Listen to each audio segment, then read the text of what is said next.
can you actually build a community with people working remote that is at least as good as the community that you get with people coming into an office? We don't know the answer right now, but we're gonna try to find one. We're gonna find one together. So join us as we journey through this podcast to figure out how to build remote community, and hopefully we'll end this with some tips and tricks and things that we've seen work or things that we've seen that did not work at all. This plays well with others. Thanks for listening. So as we dig into this, we should start by defining what is community, right? So we asked the question at the end of the last episode. If you haven't listened to it, go ahead and check that out. But we asked if you could really build good community in a remote environment. For me, and community can mean a couple of different things, right? Like it can be your networking from like a business standpoint. It can even be, meetup sort of style where you meet up to discuss a topic. So a bunch of developers might meet up to talk about being developers. I don't know what they talk about. It's a mystery to me, but there are meetups like that. So how do you replicate that in a digital environment? I think for me, I have to start with what's the value of community. So if we're defining community as camaraderie or social interaction, quality of social interaction, then for me that value statement is different depending on the person or people involved. So for developers, I find a lot of value in being able to exchange ideas and bounce things off of other people and get some feedback on new things that people are working on, new frameworks, new languages, etc., that I wouldn't otherwise get being in a silo.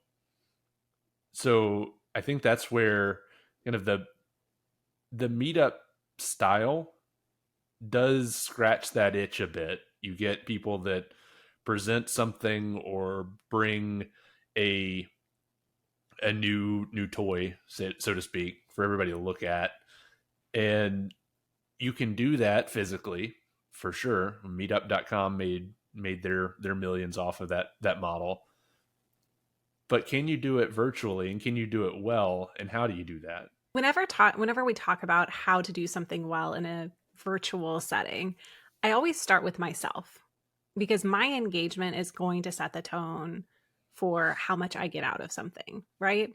So I do think that there's a lot that you can do as just one of the participants that can help with the success of it. And as much as people hate to hear this, I think turning your camera on is a good step in the right direction. We as humans have biologically evolved to read expression, to be able to judge engagement based on eye contact and interest and body language. And those things don't translate as well virtually. But if you have your camera on, you can still watch people and determine who's engaged and who's not. And you can appear engaged. And that's going to be both more respectful to the people that you're talking with, but it also helps you actually mentally stay engaged too. It's why I have my camera on for a lot of meetings that I do at work, because if I'm leaning forward and I'm making eye contact, then I'm also mentally engaging in the conversation. I think we disagreed about this the last time this came up. I think that the camera debate is one that is very heavily dependent on the people involved, because there is a consideration of what we call Zoom fatigue now, right? It takes a lot of effort, and it takes energy out of you to constantly be on and to be engaged from the camera's perspective.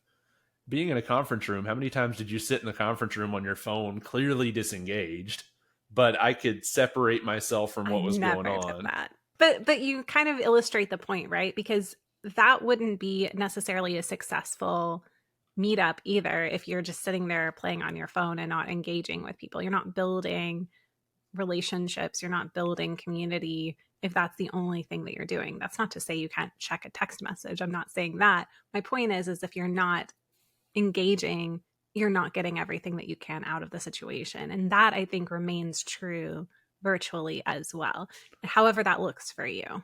So Well, I for think me, it looks like turning on my camera, making eye contact, leaning in and paying attention. But maybe that looks different for you. yeah, I think the thing we can agree on is the commonality is intentionality. Oof, that was rough. I like it. the Commonality is intentionality. the thing that I'm going to that needle point it on a pillow. oof, it's at least a t-shirt, not one that I would wear, but it is a t-shirt. But the thing that's important about building community in whatever format that looks like is you have to be intentional about what you want to get out of it. That's both as a Mm-hmm. builder and a consumer. So how many times have you seen people stand up like all hands meetings and we're going to do this once a month, and it after the first one or two it becomes this rote repetition that's Yeah. doesn't feel And genuine, it's doesn't feel. stilted and it's not, yeah, no, 100%.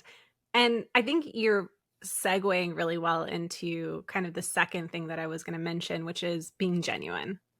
Because in a virtual environment, honestly, in regardless of whether you're virtual or in person, you can get trapped by forced fun. And like for me, in person example for that might be going around the table and doing an icebreaker. What's your most embarrassing moment? Could we please never ask that question again? I mean, I have a great answer, but It's that a bad place icebreaker to start. idea, right? I have a great answer, but I don't like to share it. But Yeah. it does. Anytime you go to like we used to go to conferences or whatever, like a lot of times you would start out the small group sessions with an icebreaker. Go find someone who has this thing in common with you. Play bingo, whatever. I Those forced fun things for me don't help with building community. But I can also see the point of just like what they're called, icebreakers. So I don't know, you kind of have to weigh your pros and cons with that one. But it's similar in a virtual environment as well, right? You try and do an icebreaker, you try and do some sort of like forced fun at the beginning. And it could have a positive effect of getting people talking, or it could have the negative effect of people going, wow, this is really not me. So I'm going to back off. Yeah. Well, it's and I always try to avoid or at least caveat the it depends answers. But It does, though, in this scenario.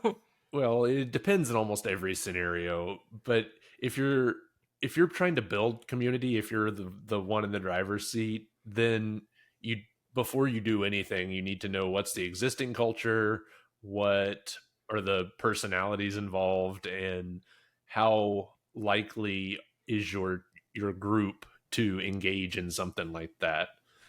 Because I've seen teams or I've seen groups that really like the kitschy mandatory fun stuff, and they like doing it. So if they like doing it, more power to you. If that's what works, then let her rip. But there's also been groups, and it's pervasive in the developer space, that we don't really like to do big boisterous gregarious things, but we do absolutely like to keep our cameras cut off and talk about design choices and things like that.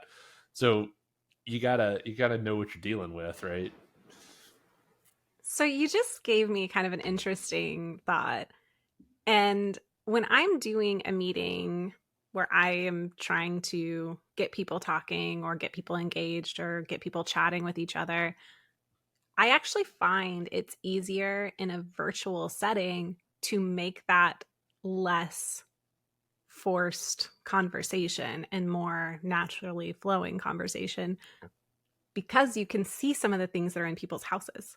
So you can go, oh, wow, I see you have a guitar back there, Andrew. That's something that you're clearly interested in because it's something that you have hanging on your wall. Or you might go, wow, you got a lot of books back there, Jess. How much do you read? Immediately something I'm interested in, immediately something I'm going to want to talk about. So you almost have this like little window into people's lives. And if you want to start a conversation with them, the old sales tactic of talk to them about what they're interested in, you almost have like this tiny little portal into their world that you can pick something out of to kick off that conversation, which is a pretty cool thing that you wouldn't have in person. Yeah, and that's fair. I think it does lend itself, or the idea of curating your presence does lend itself to that Zoom fatigue idea. Like it's more effort for me to put on a good show because I'm on camera. I've got, lights. I've got the stuff in the background. All of that was thought, that an effort put into, how is this But going to don't you look? like to How is have it? your effort appreciated when somebody's like, oh, hey, look at all those guitars back there? I've heard you talk about them. Yes, I think that's true. The trying to make it universal for not just myself. There's a consideration when you're trying to build community, when you're trying to engage a team, when you're trying to engage a group of people, that not everybody works the same way. Not everybody's brains are going to be in the same uh, headspace for being on camera and being smiley and happy, because not everybody's that way all the time. So that's completely fair. I think the underlying point I was trying to make is that you can use context to start conversation in a more natural way. So I used the example before on another call where somebody had a cat door cut out in their door behind them and it like was shaped like a cat, and just mentioning that got a lot of people going, wait, what is that? And chatting and talking amongst themselves. And, it's a conversation starter to kind of make things flow a little more naturally than maybe it would otherwise. And I think that you should take the opportunity to utilize the tools at your fingertips to build camaraderie with the people that you're trying to build these community type events with, or these kind of community relationships with. And I think that's something that you can do through these virtual sessions that is a benefit that you probably couldn't do as easily in person. So again, what you're saying is, regardless of the approach, regardless of the tool that you need to use, if people are on camera, use the camera, use the information at your disposal. If they're off camera, that gets fun. But maybe that's a good next topic, because we're trying to answer the question of, can you make remote community as effective or as good as in person? Exactly. So this And I is one think, thing I think actually is a benefit. yeah, so maybe we're 1-to-1 on each side. I think when you think about remote, this is something that I've experienced pretty recently. You have the opportunity to meet different people that you wouldn't otherwise meet. And I've, everybody's said this before. It's the internet. It's amazing. You can talk to people in Slovenia, but realistically, when we were Everybody says that. all when we were all in person, how you thought about your professional network was really different. So, Mm-hmm.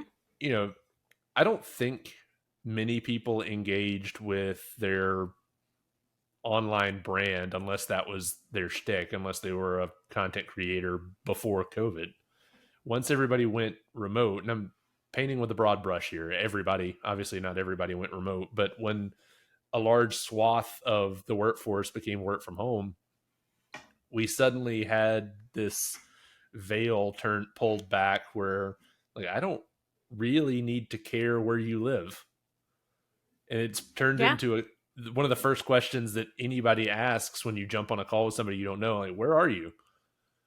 And sometimes I Yeah. find out they're in Nashville or in my city, or they've been to my city, or it's a different perspective, and it's one that I find interesting.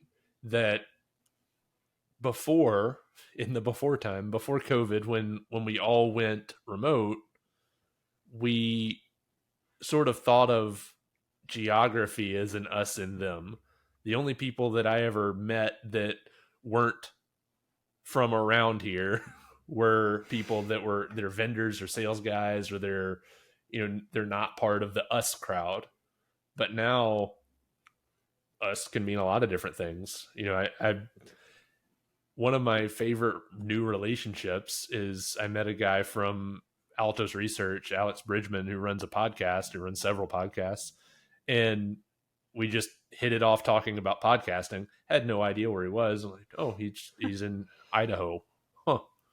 I don't know anybody in This is Idaho. not a person you would have crossed paths with previously. Right. And if you're prioritizing the in person aspect, you're really going to continue building that us and them mentality of the us or the people that live close enough by to come to the office, and the thems or the remote people that we didn't budget travel for. A lot of people struggle with small talk. I have my go-to things that I kind of fall back on from a small talk perspective.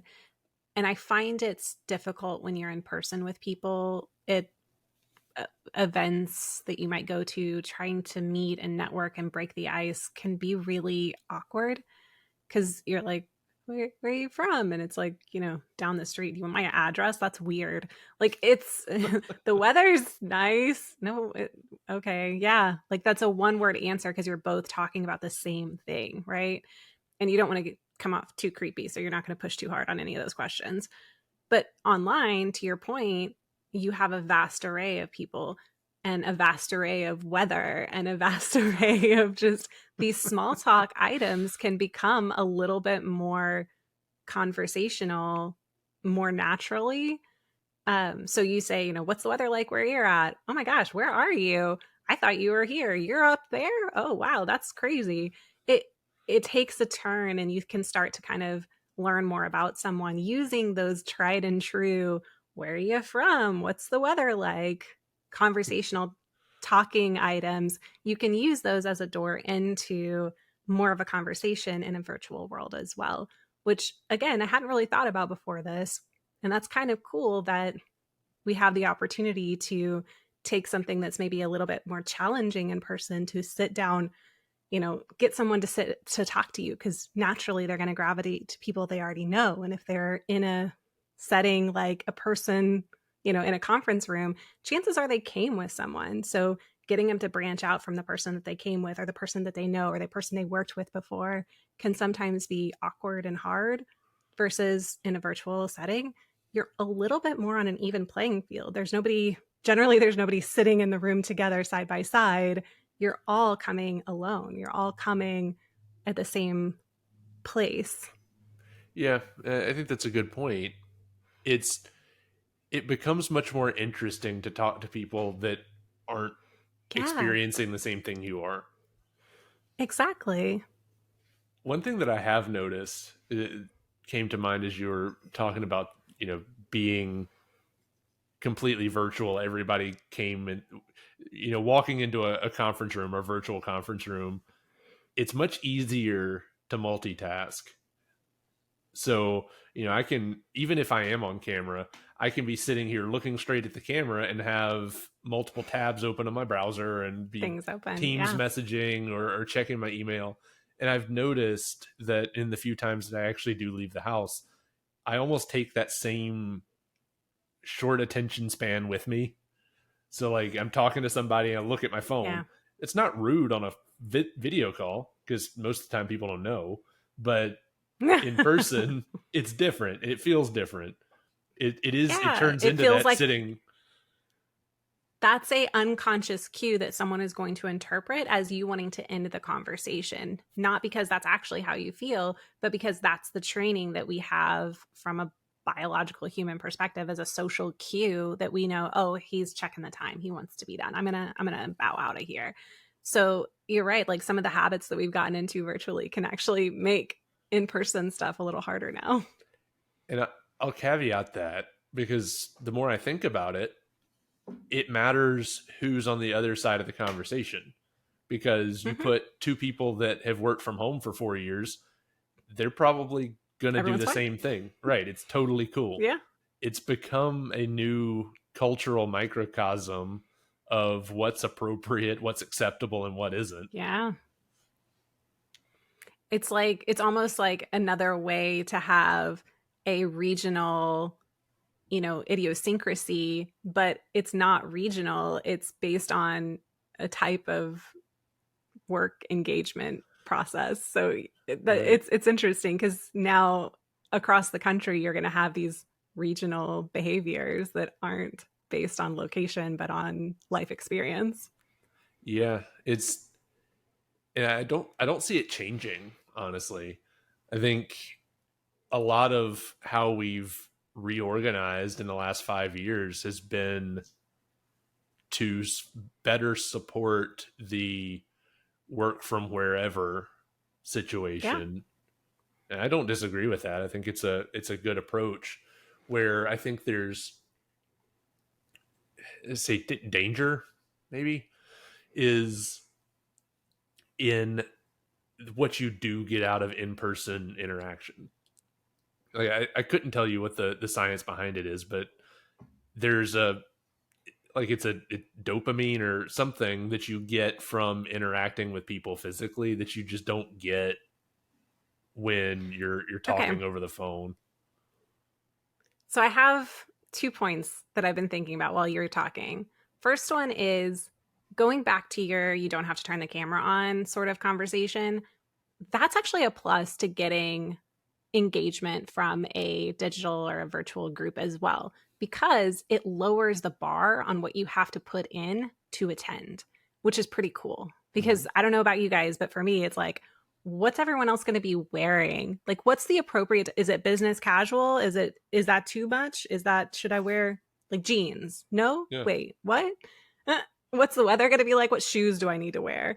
Okay, like it's a whole thing preparing myself physically to attend one of these things, getting there. I hate driving in general, but driving somewhere I don't know or don't feel comfortable, don't know where to park, how to get in the building, how do I let people know when I'm there? Like it's a whole thing. So the bar to attend a physical conference is fairly high sometimes. It's a little less once you're like comfortable with it, and maybe it's a little less if it's more of a meetup in a smaller location, but there's still a bar that you have to get over to attend. Versus if you don't turn your camera on and you're attending virtually, so you can just sit down at your computer and turn it on whenever the time comes, the bar to get attendance is really low now. So yeah. getting people to engage might be easier, which is pretty cool. And then the second thing I was thinking of while you were talking was, oh no, I've forgotten. It's okay. It wasn't important. What was the last thing you said? You know, I I should have am started with this one. I am very guilty of doing that because if you're a listener out there that has listened to probably more than a half an episode, you'll know that I start things with, all right, three things about that. And then And then we finished with the one. Wait, where I'll was get it? through one or two, and then halfway through the second one, I'll realize, crud, I don't remember the third one. And if you listen to the cadence of my voice, I'll slow way down. Like this is a really important point that I'm trying to make. Really, it's because I'm trying to remember what the heck was the third bullet point, or Yeah, I'll slow what were you down. talking about? Yeah, or I'll slow down and hope Jess will step in and cut me off on something. Like, oh, thank God. Oh my gosh. So you mentioned barrier to entry, and Mm-hmm.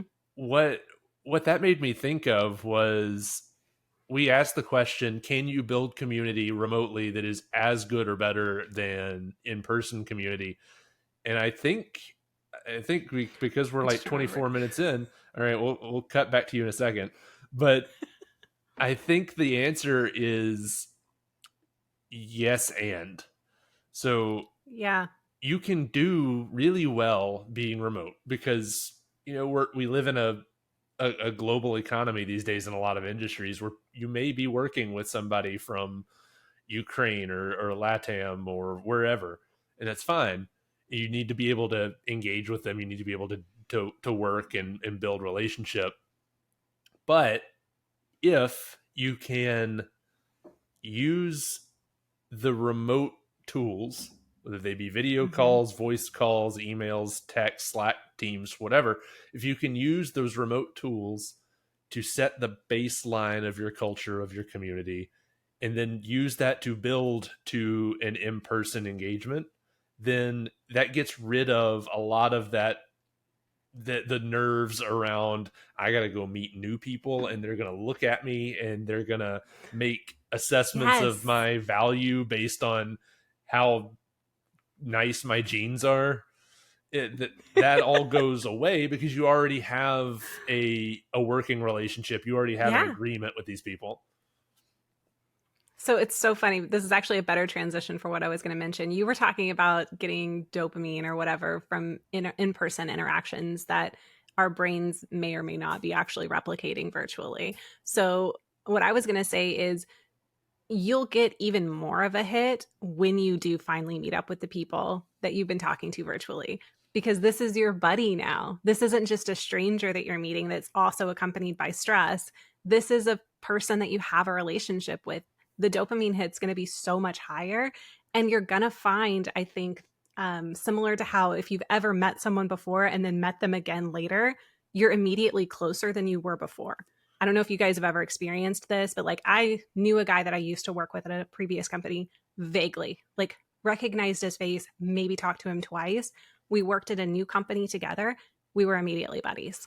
Immediately, because you have that familiarity with someone and that proximity is going to drive you closer. So already you're going to have a closer relationship with this person when you meet them the first time in person than you would have over a course of a period of time meeting up in person. So I Yeah. don't know. I think there's a lot here that can actually help build community, but I agree. I think it's yes and. It's the value of shared experience. And Yes.